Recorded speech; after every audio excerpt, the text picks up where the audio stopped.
বলতে গেলেই প্রথমে আমাদের মা বাবার কথাই মনে পড়ে। আমাদের গুরু মানে হলো আমাদের প্রথম যে যার হাত ধরে আমরা শিখেছি, শিক্ষক। আমাদের মধ্যে সঠিক আচরণের আবির্ভাব ঘটায় আমাদের মা বাবা। তারপর তো আমরা বড় হয়ে চলার পথে আমাদের অনেকের সাথে আলাপ হয়। এইভাবেই আমাদের জীবন চলে। গুরু ব্রহ্মা গুরু বিষ্ণু গুরুদেব মহেশ্বর, গুরু সাক্ষাৎ পরব্রহ্মা তস্মাই শ্রী গুরুদেব নমঃ। গুরু ব্রহ্মা, ব্রহ্মাই এই জগতের স্রষ্টা। গুরুকে সেই ব্রহ্মার সাথে তুলনা করা যায়। গুরু বিষ্ণু, বিষ্ণু এই জগতের রক্ষাকর্তা। গুরুকে সেই বিষ্ণুর সাথে তুলনা করা যায়।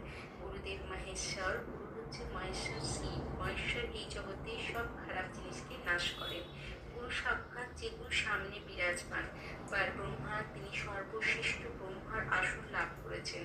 তস্মাই, শুধুমাত্র তাকে, শ্রী গুরব নমঃ, সেই গুরুকে আমি প্রণাম জানাই।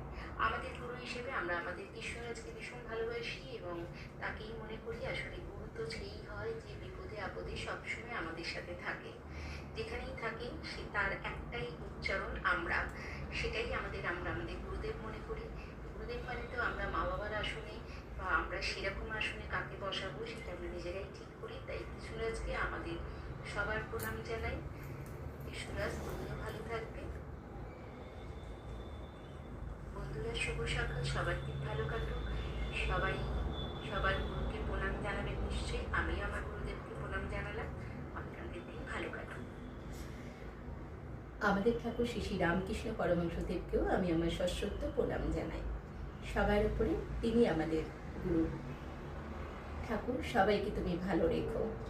আজ গুরু পূর্ণিমা, আজ একটা শুভ দিনে। আমি জীবনে কখনো লাইফে আসিনি, তো আজ থেকে শুরু করব লাইভ।